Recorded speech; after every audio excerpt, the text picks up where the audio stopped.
Hello friends, I welcome you all in my YouTube channel. आज इस video में हम MPCE 021 काउंसलिंग साइकोलॉजी का ब्लॉक 1 का यूनिट 2 का सेकंड पार्ट करेंगे। इस यूनिट में हमने जो है प्रोसेस ऑफ काउंसलिंग के बारे में पढ़ा है। काफ़ी डिटेल में हमने इसके स्टेजेस के बारे में, काफ़ी इंपॉर्टेंट भी हैं वो, उनके बारे में पढ़ा है। इस वीडियो में हम फैक्टर्स इन्फ्लुएंसिंग काउंसलिंग प्रोसेस क्या होता है, और ये बहुत इंपॉर्टेंट भी है कि कौन कौन से फैक्टर जो है काउंसलिंग में इफ़ेक्ट डालते हैं, कौन कौन से जो फैक्टर्स ऐसे होते हैं जो कि रिस्पॉन्सिबल होती है for counselling process. First structure. जब हम द मेजर फैक्टर्स कौन कौन से हो सकते हैं, इसमें क्या होता है स्ट्रक्चर। स्ट्रक्चर क्या होता है, जिसके अंदर क्या स्ट्रक्चर होगा, कैसे हम काउंसलिंग को करेंगे, क्या कंडीशंस होंगे, क्या हमारे गोल्स होंगे, क्या हमारे टूल्स होंगे। क्योंकि जैसे ही क्लाइंट जो है अपनी प्रॉब्लम को लेकर उसके पास, काउंसलर के पास आता है, चाहे वो काउंसलर के पास आता है, उसके फ्रंट डेस्क पे आता है, रिसेप्शन पे आता है, वहाँ के स्टाफ से मिलता है, अपनी प्रॉब्लम को बताता है। अगर जैसे हमने अभी अर्लियर वीडियो में भी पढ़ा था उसको, कि कैसे जो स्टाफ होता है उसकी प्रॉब्लम को सुनने के बाद अगर उनको लगता है कि उसकी प्रॉब्लम ऐसी है जिसको काउंसलिंग की ज़रूरत है, तो उसको फर्दर जो है आगे सेशन फिक्स किए जाते हैं। उसका स्ट्रक्चर बनता है कि कैसे कैसे काउंसलिंग, कितने सेशन उसको देने पड़ेंगे। और अदरवाइज़ क्या होता है, कई बार क्या होता है, अगर माइनर जो प्रॉब्लम होती है क्लाइंट की बहुत ही माइनर होती है, तो सिंगल एक विजिट में जब वो आता है तब भी जो है काउंसलिंग जो होती है वो ख़त्म हो जाती है। तो इसमें क्या होता है स्ट्रक्चर के अंदर, structure in counselling is defined as the joint understanding between the counsellor and client regarding the characteristic conditions क्या होंगी, प्रोसीजर क्या होंगे, and parameters of counselling. Day and Sparacio की 1980 में कहा है उन्होंने अपनी बुक में, पेज 246 में। It helps in clarify the counsellor client relationship and give it direction. It protect the rights, roles and obligation किस किस के ऊपर होती है, चाहे काउंसलर हो चाहे क्लाइंट हो। और क्यों होती है, क्योंकि क्या होता है, to ensure the success of the counselling. यानी क्या होता है, जब क्लाइंट आता है काउंसलर के बाद, उसकी जो प्रॉब्लम को सुना जाता है, तो उस समय क्या होता है, उससे बात करने के बाद उसका काउंसलिंग का जो स्ट्रक्चर होता है वो फिक्स होता है कि क्या स्ट्रक्चर होगा, उसको किस कंडीशंस में उसको रखा जाएगा, और क्या उनके गोल होंगे, और किस किस टूल्स को, किन किन मेथड्स को, किन किन अप्रोचेस को यूज़ किया जाएगा उसको, जो ताकि वो सफरिंग से हीलिंग में आ सके। And then structure gives form to what the formal process will look like. ऐसे practical guidelines are part of the building structure. सबसे ज़्यादा इंपॉर्टेंट होता है प्रैक्टिकल गाइडलाइंस, उसको प्रैक्टिकल एग्जाम्पल देना, उसी से ही उसकी जो प्रॉब्लम है उसको पूछना। दे इंक्लूड टाइम लिमिट भी होती है, एक्शन लिमिट्स होती हैं for the prevention of destructive behaviour. जो उसका दिमाग जो उतना परेशान है, उसका जो बिहेवियर तो डिस्ट्रक्टिव है, रोल लिमिट्स हैं, प्रोसीजर लिमिट्स हैं। Counselling moves forward when client and counsellor know the boundaries of the relationship and what is expected. इसका क्या मतलब है, इसमें क्या होता है, कई बार जब क्लाइंट अपनी प्रॉब्लम को सामने वाले जो काउंसलर को बता रहा होता है, तो कई बार उसको पता नहीं चलता है, वो उठ के बैठा है वो आराम से, ठीक है, उसके बाद वो उठता है और अपना रूम में चलना शुरू कर देता है या किसी चीज़ को उठाना शुरू कर देता है। तो उसको अपनी दोनों को अपनी बाउंड्रीज पता होनी चाहिए, क्लाइंट को पता होना चाहिए कि वो कहाँ बैठा है और अपनी किस प्रॉब्लम को लेके आया है, ताकि जो है वो अपनी बाउंड्रीज को ध्यान में रख के ही अपनी प्रॉब्लम को बता सके। फिर क्या है कि structure is provided through out all the stages, क्योंकि हर जब जितनी भी हमने स्टेजेस की हैं तीनों के अंदर स्ट्रक्चर तो मेन है कि हमें कैसे कैसे आगे बढ़ना है, बट इज स्पेशली इंपॉर्टेंट रहता है बिगिनिंग में ज़्यादा इंपॉर्टेंट होता है कि हमें कैसे उसको पूरा क्लियर करना है, कैसे उसका स्ट्रक्चर बनाना है, कैसे उसका एक फ्रेमवर्क बनाना है, कैसे वो काउंसलिंग होगी। And it is important in most obvious that the when the client arrive for counselling with unrealistic expectation or with no idea what to expect, ठीक है ना। तो ये बहुत कॉमन होता है ये चीज़, कि पता ही नहीं होता कि क्लाइंट क्यों आया, क्लाइंट को बहुत परेशान होता है, उसकी जो एक्सपेक्टेशन होती है काफ़ी अनरियलिस्टिक, उसको सब कुछ चाहिए होता है। तो इसलिए जो होता है हमारे को स्ट्रक्चर की जरूरत पड़ती है कि हम किस तरह से उसको हैंडल करेंगे और किस तरह से उसको क्लियर करेंगे, किस तरह से उसको नॉर्मल करेंगे। अब है इनिशिएटिव में क्या होता है कि कई बार क्या होता है, जो क्लाइंट होता है वो आना ही नहीं चाहता है, वो हमेशा दूर भागता है या अपनी प्रॉब्लम को वो शेयर नहीं करना चाहता। कई बार क्लाइंट्स आते नहीं हैं या उनके पेरेंट्स ज़बरदस्ती लेके आते हैं। कई बार या अपनी मान लीजिए कोई जो है एडोलेसेंट है, वो अपनी प्रॉब्लम को, वो उनको ये डर होता है कहीं ना कहीं अगर वो आएंगे अपनी बात शेयर करेंगे तो ऐसा ना हो कि वो सबको पता चल जाए, तो डर भी होता है। तो सबसे बड़ी बात क्या होती है, initiative can be thought of as क्या होता है, motivation of change. Majority of the clients who visit the counsellor are reluctant to some degree, क्योंकि वो आने से दूर भागते हैं। सच क्लाइंट लाइक इनिशिएटिव नहीं लेना जानते, वो उनको इनिशिएटिव लेने में डर लगता है कि कई बार क्या होता है बहुत प्रॉब्लम्स होती है क्लाइंट्स को, लेकिन वो जान के कि कौन इनिशिएटिव लेके छोड़ो, जो हो रहा है उसको होने दो। And some counsellor become impatient हो जाते हैं, इरिटेटेड हो जाते हैं, इनसेंसिटिव हो जाते हैं एंड में ultimately give up trying to work with such client. क्योंकि कई बार क्लाइंट जब इस टाइप के होते हैं वो आना नहीं चाहते, या एक विजिट में आते सेकेंड उसमें नहीं आते सेशन में, तो क्या होता है काउंसलर्स भी काफ़ी इम्पेशेंट हो जाते हैं, उनको इरिटेशन होती है, वो ऐसे क्लाइंट्स को हैंडल करना बहुत मुश्किल होता है। And many counsellors end up blaming इधर themselves or on their clients. A role reversal exercise can help a counselor to understand the mental state of the involuntary, reluctant and resistant client. तो इसमें क्या होता है, reluctant क्या होता है, is one who has been referred by the third party. क्या होता है कई बार, जैसे हमने अभी जो है इसके पार्ट 1 में भी किया था, कई बार क्या होता है अब उसको लगता है जब काउंसलर को कि उसके जब क्लाइंट की प्रॉब्लम बहुत ज़्यादा है या उससे वो हैंडल नहीं हो रहा है या कुछ भी कारण हो सकता है, तो वो उसको आगे किसी और काउंसलर को वो रेफ़र करता है। तो इस केस में क्या होता है, रेलकटेंट कौन से होते हैं, जिनको किसी और थर्ड पार्टी ने किसी ने रेफ़र किया and is frequently unmotivated to seek help, इसलिए वो जो है ठीक होना ही नहीं चाहते, क्योंकि उनको लगता है कि हमें क्या ज़रूरत है ठीक होने की, हमें तो किसी और ने ऐसे मोटिवेट करके यहाँ पे भेज दिया, उनसे तो प्रॉब्लम सॉल्व नहीं हुई। तो कहने का मतलब कई बार वो काफ़ी ज़्यादा रेलकटेंट होने के कारण जो है काउंसलिंग लेना ही नहीं चाहते, they do not wish to be in counselling. तो many reluctant clients terminate counselling prematurely, इस कारण से क्या होता है कि वो आना नहीं चाहते, तो क्या होता है वो आने से दूर भागते हैं, तो क्या होता है terminate counselling prematurely and report dissatisfaction with the process.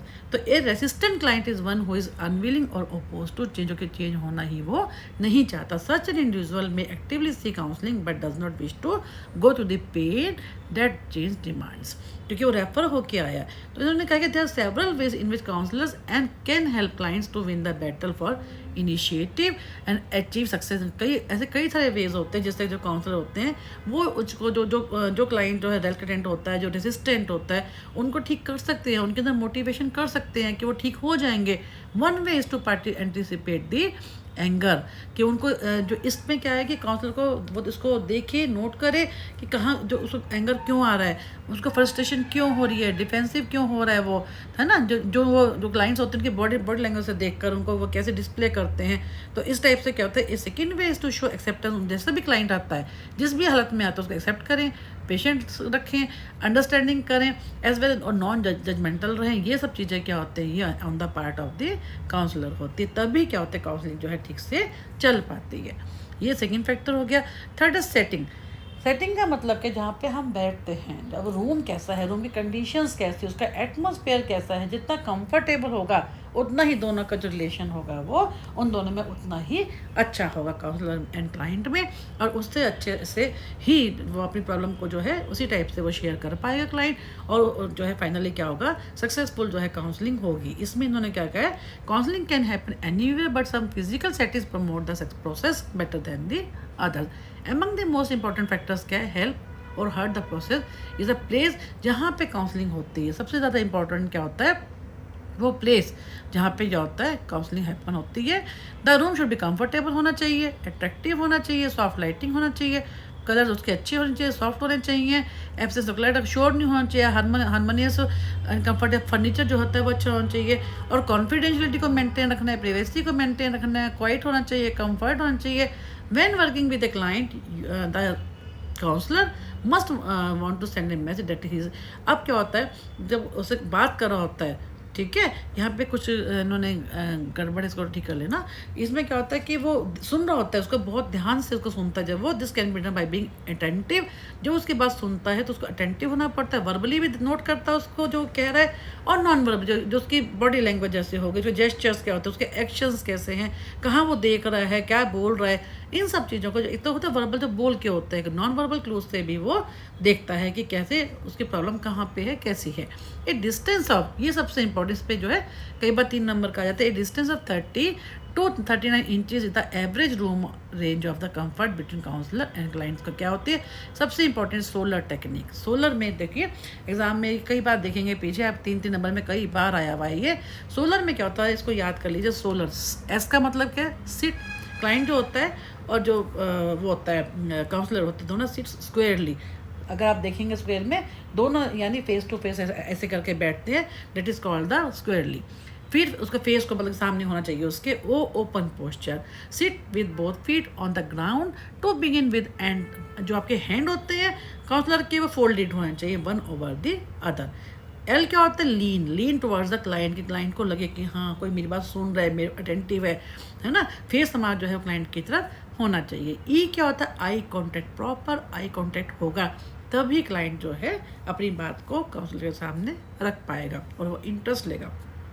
Are क्या होता है, रिलैक्स, उसको जो है काउंसलर को क्या चाहिए कि वो रिलैक्स होके वो भी बैठे और जो क्लाइंट है उसको भी वो रिलैक्स जो है तरीके से हैंडल करे, उसको भी वो चीज़ फील करवाए।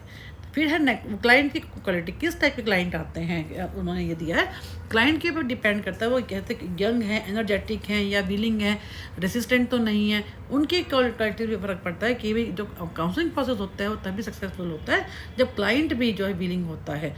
Counselling relationship starts with the first impression. The way the counselor and the client perceive one another is vital to the establishment of a productive relationship. जितना अच्छा दोनों का रिलेशनशिप होगा, जितना अच्छे दोनों की रैपट बनेगी आपस में, उतना ही ज़्यादा कॉन्फिडेंस आएगा, ट्रस्ट आएगा, ट्रांसपेरेंसी आएगी। उससे क्या होता है, उतना ही अच्छे से जो काउंसलिंग जो होती है हमारी कंडक्ट होती है, उतने अच्छे से जो है वो जो जिस प्रॉब्लम को लेके होती है वो उस प्रॉब्लम से वो क्लाइंट को हम हेल्प कर पाते हैं। इसमें क्या होता है, क्लाइंट किस टाइप के, दो तरीके क्लाइंट की बात कर रखी है। एक तो है ये विस का मतलब कि यंग होना चाहिए, अट्रैक्टिव, वर्बल होते हैं, इंटेलिजेंट होते हैं, सक्सेसफुल। अगर ऐसे होते हैं तो बहुत अच्छे से उनको काउंसलिंग देना बहुत इजी होता है, बहुत अच्छा होता है कि यंग है, अट्रैक्टिव हैं। वर्बल का मतलब कि अपनी बात सामने रख रहे हैं, बोल पा रहे हैं, इंटेलिजेंट है, समझ रहे हैं और सक्सेसफुल भी होते हैं। ठीक है, किसी कारण से कोई भी उनको प्रॉब्लम हो जाती है तो ऐसे लोगों को ठीक करना ज़्यादा ईजी होता है। देन है हाउंड। हाउंड में क्या होता है, होमली हैं, ओल्ड हैं, अनइंटेलिजेंट है, नॉन वर्बल में।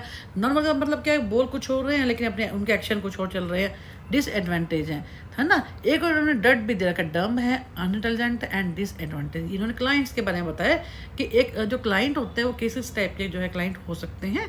एक counsellor must consider client's body, ये क्या होता है, बॉडी जेस्चर, यानी जैसे मैंने अभी आपको बताया कि एक तो वर्बल होता है, एक होता है नॉन वर्बल। तो जो उसके बॉडी जेस्चर्स हैं, आई कॉन्टैक्ट है, फेशियल एक्सप्रेशन है, वोकली जो उसकी क्वालिटी वो कैसे बोल रहा है, वर्बल कम्युनिकेशन तो है ही है। इसके अलावा इन सब चीज़ों का भी इसको चाहिए, जो है काउंसलर उन सब चीज़ों को देखता है, नोट करता है, उनको इवेल्यूएट करता है। ये सब चीज़ें बहुत मैटर करती है in the case of counselling. अब है वो ऊपर हमने किए क्लाइंट की जो क्वालिटीज़, अब हमने क्या करना है काउंसलर की क्वालिटीज़। काउंसलर की जो क्या होती हैं, यानी उसको सबसे इन्होंने ओकर 1992 ने क्या कहा है, 5 important characteristics that counsellor must possess. ये तो यहाँ पे इन्होंने दी हुई हैं। इसके अलावा हमने भी जो पीछे किए हैं कैरेक्टरिस्टिक्स ऑफ काउंसलर, और जो हम आगे ब्लॉक 3 में यूनिट 1 में भी करेंगे, आप वहाँ पे भी बहुत डिटेल में बहुत इंपॉर्टेंट भी है। तो ये है कि आप उसको वहाँ से भी कर सकते हैं। और वैसे जो यहाँ पे तो इन्होंने दी है जो ओकर 1992 में क्या कहा उन्होंने, एक तो होता है सेल्फ अवेयरनेस, खुद के बारे में अवेयरनेस होनी बहुत ज़रूरी है काउंसलर की, है ना।